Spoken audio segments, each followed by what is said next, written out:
영생의 양식을 위해 살아가라. 요한복음 22장 35절부터 22절부터 35절 말씀입니다.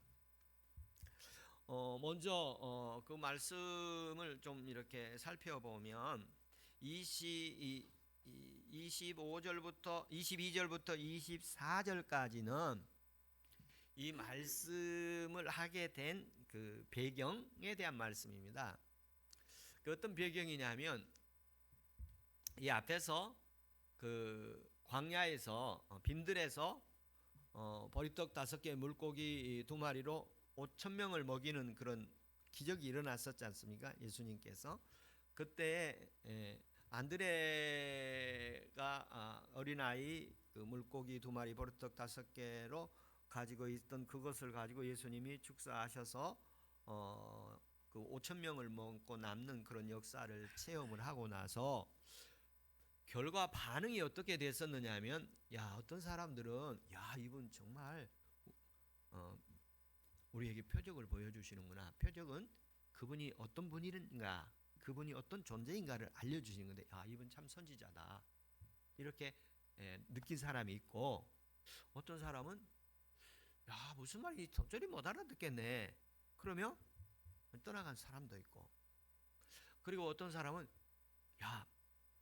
이분을 따라다니면 먹을 것은 해결되겠구나. 옛날에 모세가 광야에서 40년 동안 그 만나를 주신 것처럼 이분은 먹는 문제를 해결해 주실 분인 것 같다. 그래서 이분은 임금을 삼자. 그리고 이제 추종하는 사람들이 있었어요. 근데 예수님께서 그 모습을 보고 이제 너무 안타까우신 거예요. 그리고 이제 제자들은 먼저 이제 가버나움으로 배를 타고 건너가다 풍랑을 만나지 않습니까? 풍랑을 만나고 이제 그 예수님이 바다 위로 걸어오셔서 풍랑을 잔잔하게 하고 제자들이 무사히 목적지까지 건너가게 됐죠. 그런 일이 있고 난 후에 거기에 남아있던 사람들 가운데서 이분을 더 찾아봐야겠다. 찾아보니까 없는 거예요. 보니까 제자들이 갔다는 얘기는 들었는데 예수님이 갔다는 얘기는 못 들으신 거예요. 그래서 그 제자들이 갔다는 곳으로 이 사람들이 배를 타고 이제 가버나움 와서 예수님을 만나게 됩니다. 예수님을 만나가지고 예수님을 찾아온 거죠. 만나가지고 선생님 언제 여기 오셨습니까? 이제 그렇게 이제 묻는 장면이 이제 25절이에요. 바다 건너편에서 만나 라삐요, 선생님이요, 언제 여기 오셨습니까? 그러면서 이제 예수를 찾아온 거예요. 근데 그 찾아온 사람들한테 예수님께서 대답이 그렇게 친절하지 않은 것 같아요. 왜 그러냐면 5,000명을 먹이는 그 빵을 먹게 하고 거기서 그 예수님의 그 존재를 알고 이렇게 해야 되는데 이 따라오는 사람들을 보면 뭐라고 표현을 하냐면 그래서 무리들인데 이 사람들이 질문하고 대답을 하고 질문하고 대답을 하는 장면이 3번 이렇게 나오게 되어집니다. 오늘 본문에서. 그래서 그 질문과 대답을 말씀을 함께 나누겠는데요. 선생님 언제 여기 오셨습니까? 이렇게 질문을 하는데 이 질문 속에는 뭐냐면 이 사람들이 예수님을 찾아다니다가 만난 거예요. 예수님을 찾아다니다 만나서 언제 여기 오셨습니까? 그러니까 예수님께서 26절에 보면 예수께서 대답하여 이르시되 내가 진실로 진실로 너희에게 오리니 너희가 나를 찾는 것은 표적을 본 까닭이 아니요. 표적이라는 말은 예수님이 어떤 존재인가? 예수님이 어떤 존재지요? 하나님의 아들이요 독생자이시죠.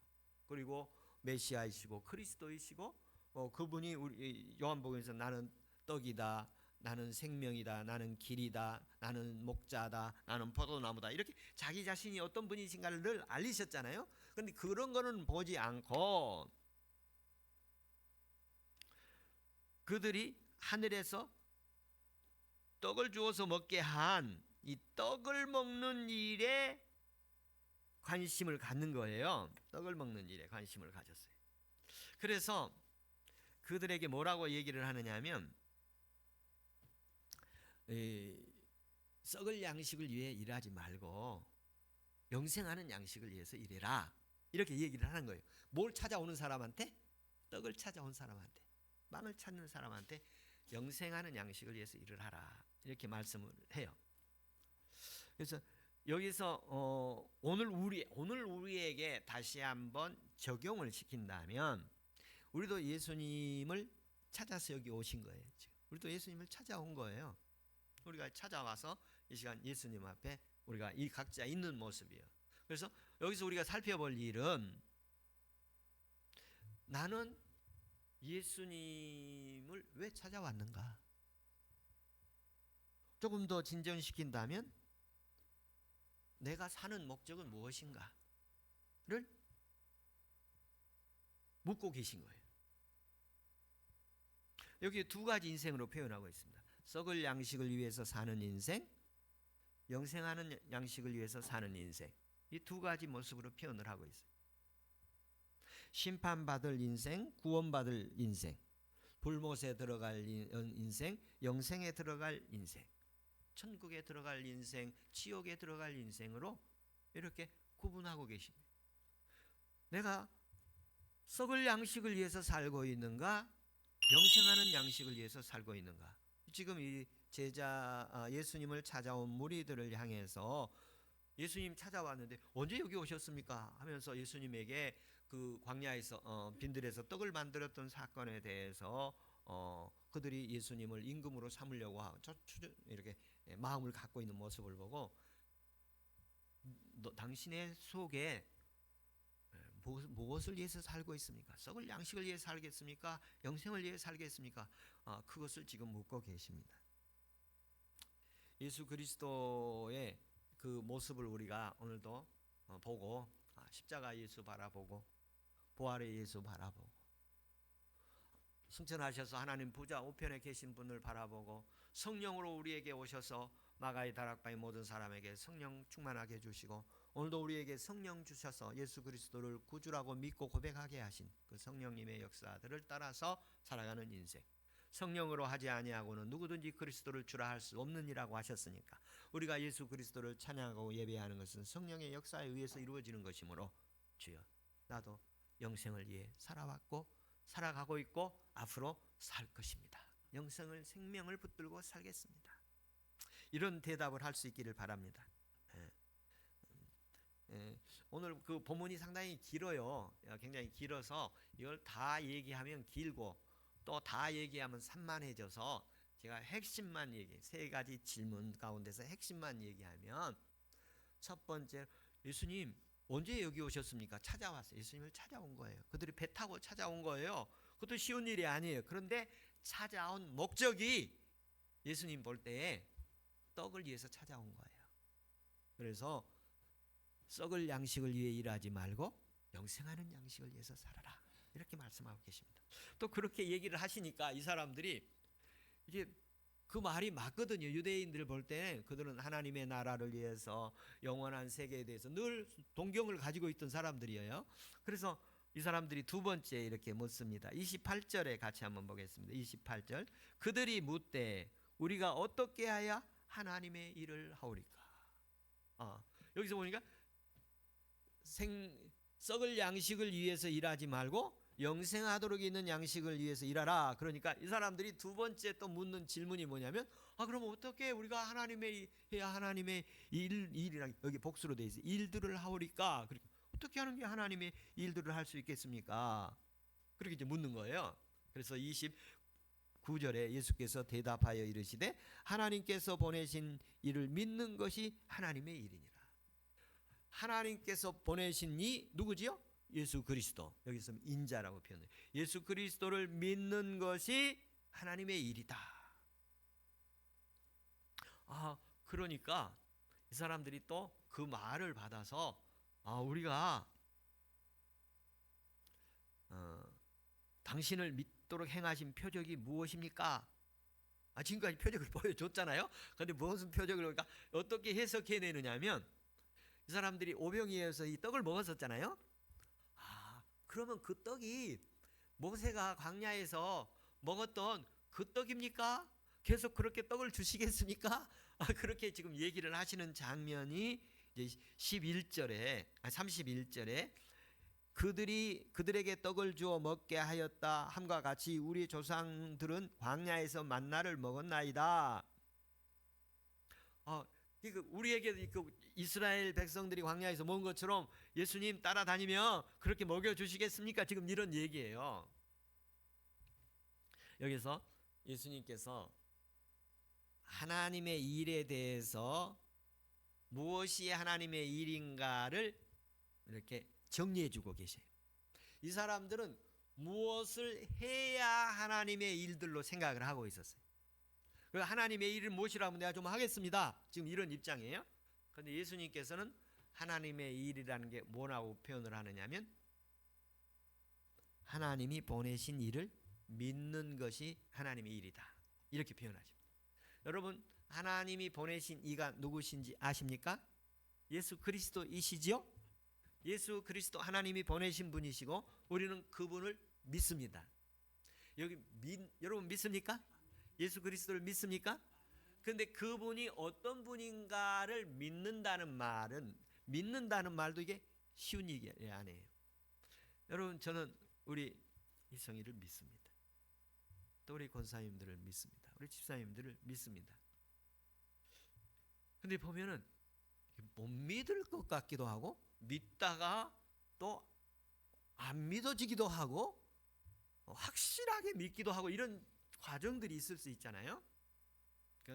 이 믿는다는 말은 무슨 말이냐면 성경적으로 말하면 그 여러 가지 이 믿는다는 것을 설명하기 위해서 여러 가지로 설명을 했어요. 가장 크게 믿는다는 말을 설명하는 것은 그분을 영접한다. 믿는다는 말은 그분을 받아들인다는 말이에요. 그래서 어떻게 받아들이냐면 최고의 예우를 해서 받아들이는 거예요. 최고의 예우를. 당신은 나의 구원자시요, 나의 창조자시요, 나의 주인이요, 나의 왕이요. 최고의 예우로 구원자로 받아들여. 나의 하나님으로 받아들였죠. 도마는 나의 하나님이요. 그렇게 받아들여요. 그래서 영접하는 거예요. 믿음이라는 건 그분을 영접하는 거예요. 그리고 믿음이라는 건 그분을 신뢰하는 거예요. 신뢰. 그분을 이 주님이 주신 믿음은 변하지 않는 거예요. 사람에 의한 믿음은 변해지고 실망하고 낭망할 수도 있어요. 그런데 주님이 주신 믿음은 변치 않습니다. 세 번째는 어떤 거가 오느냐면 그분에게 순종되어지는 거예요. 믿음은 그분에 순종하는 것이. 이렇게 믿음을 성경은 설명을 하고 있습니다. 세 가지로. 영접하고 신뢰하고 순종하는 것. 그분을 따라가는 것이죠. 이 관계는 여러분 가족 간에도 있기를 바라고 또 교회 안에서 성도와 목회자 간에 성도들 간에도 있기를 바랍니다. 그리고 이 믿음에 대해서 많은 설명들이 있음을 볼 수가 있어요. 그 믿음에 대해서 이렇게 설명하는 예수 그리스도의 믿음의 설명을 해서 어떤 때는 너희가 예수 그리스도로 옷 입고 그분의 옷을 입는다고도 표현을 했고 또 어떤 편에서는 거듭나다. 너희가 물과 성령으로 거듭나야 하나님의 나라에 들어갈 수 있다. 니고데모에 그렇게 얘기를 하죠. 그러니까 거듭난다. 다시 태어난다. 새로운 피조물이다. 이렇게도 표현을 하시고 그리고 요한복음 6장에 또 나옵니다만 예수를 먹는다. 예수를 먹는다. 그리고 요한복음 4장에서는 성령을 마신 자. 성령을 마신다. 그리고 안다고도 표현했어요. 안다. 안다는 것이죠. 그런 것들도 예수 그리스도를 믿는 모습으로 표현되죠. 그래서 다양한 우리에게 먹고 입고 마시고 알고 태어나고 이런 다양한 모습으로 믿음을 설명을 하고 있는데 어떤 믿음이면 예수 그리스도를 믿는 모습입니다. 다양한 모습으로 예수 그리스도를 만날 수 있음을 표현하고 있습니다. 그래서 예수 그리스도를 어떤 모습을 만나느냐? 십자가의 모습, 부활의 모습, 그리고 성령으로 다시 오시는 모습. 하나님이 우리에게 독생자를 보내셔서 오신 예수 그리스도. 이것을 아는 것이 기적이고 표적이고 이건 하나님이 주신 복음의 비밀입니다. 이 사실이 믿어지기를 축원합니다. 이 사람들이 이렇게 예수 그리스도를 믿으라고 얘기를 해야 되는데 이게 하나님의 일이다. 예수 그리스도를 믿는 게 하나님의 일이다 그러는데 그걸 못 알아듣습니다. 들려지지가 않습니다. 그래서 여러분 성경을 볼 때 생명의 양식으로 보여지고 또 말씀을 들을 때 하나님의 음성으로 들려지고 이 은혜가 있기를 축복합니다. 그러면서 32절 33절에 이렇게 말씀을 하십니다. 예수께서 이르시되 내가 진실로 진실로 너희에게 이르노니 모세가 너희에게 하늘로부터 떡을 준 것이 아니라 내 아버지께서 너희에게 하늘로부터 참떡을 주시나니 하나님의 떡은 하늘에서 내려 세상에 생명을 주는 것이라. 여기 우리가 참떡이라고 그랬잖아요. 그래서 제가 여러분 참떡이 뭐겠어요? 우리는 참떡을 뭐라고 그러죠? 우리는 찹쌀떡이라고 그러지 않습니까? 찹쌀떡. 나무 가운데 참나무라고 그러잖아요. 우리는 참나무. 우리는 그래서 참기름 이런 말이 있잖아요. 그런 것처럼 여기 보면 참떡이라고 표현을 했어요. 참떡. 그래서 주님이 우리에게 진정한 양식, 생명의 양식 되기를 축원합니다. 그래서 또 그런 얘기를 이렇게 하니까 이 무리들이 아주 끈질겨요. 그러니까 못 알아듣겠네 막 그럴 수도 있을 텐데 요한복음 4장에 보면 사마리아 여자가 예수님한테 이렇게 좀 얘기하다가 그러면 내게도 물을 주십시오. 그런 것처럼 이 사람들도 그런 표현을 합니다. 34절에 보면 그들이 이르되 주여 이 떡을 항상 우리에게 주소서 이렇게 얘기를 하는 거예요. 34절에. 그래서 35절에 예수께서 이르시되 나는 생명의 떡이니 내게 오는 자는 결코 줄이지 아니할 터이요 나를 믿는 자는 영원히 목마르지 아니하리라. 이렇게 34절에 이렇게 말씀하시는 거예요. 우리에게 떡을 주십시오 이렇게 얘기를 하는 거예요. 그래서 제가 소망을 가졌죠. 개인적으로 우리 영동교회 예배자들이 예배할 때 주님 오늘 내게도 찹쌀떡을 꼭 주십시오. 하늘의 찹쌀떡을 꼭 좀 주십시오. 참떡을 좀 주십시오. 이런 영혼에 갈망하는 마음이 열리기를 소망하고 하늘로부터 하나님께서 생명의 떡, 참떡을 내려주시는 은혜 있기를 바랍니다. 전에도 제가 한번 얘기한 적이 있습니다만 제가 이렇게 청계산에서 한 주간 금식 기도한 적이 있었는데 같이 그때 어느 성남에 계신 목사님하고 같은 방을 썼는데 그분이 이제 며칠 되셨어요. 그분은 그리고 이제 굉장히 힘들어하셔요. 막 너무 금식하는 게 너무 힘들어가지고 기도하는 게 너무 힘들어가지고 서울 시내를 이렇게 한 바퀴 돌아오는 버스를 타는 거예요. 그러는데 이제 그날 제가 이렇게 잠을 자는데 저도 이제 3일째 되는 날이었는데 3일 금식이 3일째가 굉장히 힘들 그런 순간이 옵니다. 근데 밤에 제가 이렇게 죽을 아주 맑은 죽을 아주 하얀 죽을 맑은 쌀죽 같은 그런 죽을 내가 이렇게 먹게 됐어요. 아주 든든하게 먹었어요. 그리고 이제 보니까 꿈이었는데 자고 일어났는데 속이 든든해요. 속이 든든하고 일주일 동안 든든한 그런 그 금식 기도의 시간이 있었습니다. 근데 그 목사님께서 목사님 좋으시겠습니다. 목사님께서는 죽도 주시는데 내게는 안 주시네요. 그러면서 힘들어하시는 것 같이 기도했던 그런 기억이 나는데 주님께서 내게도 주십시오. 주여 우리에게도 항상 좀 그 참떡을 주십시오. 성경에 많은 사람이 예수 그리스도의 말씀을 듣고 생명을 얻고 그 생명의 양식을 먹고 배부른 사람, 그 생명을 받고 풀이 붙은 사람, 그 생명을 받고 병 고침을 받은 사람, 그 생명을 받고 사명을 받은 사람 많이 있는 것처럼 이번 주간에도 하나님께서 만사를 통해서 주님이 우리에게 영생하는 양식 주시는 은혜 있기를 바랍니다. 생명의 양식 주시기를 바랍니다. 그 생명의 양식이 뭐냐 하면 예수님께서 나는 생명의 떡이니 내게 오는 자는 결코 배고프지 않을 것이고 결코 궁핍하지 않을 거고 결코 줄이지 않을 것이고 목마르지 않을 것이다. 이 예수를 먹기를 바랍니다.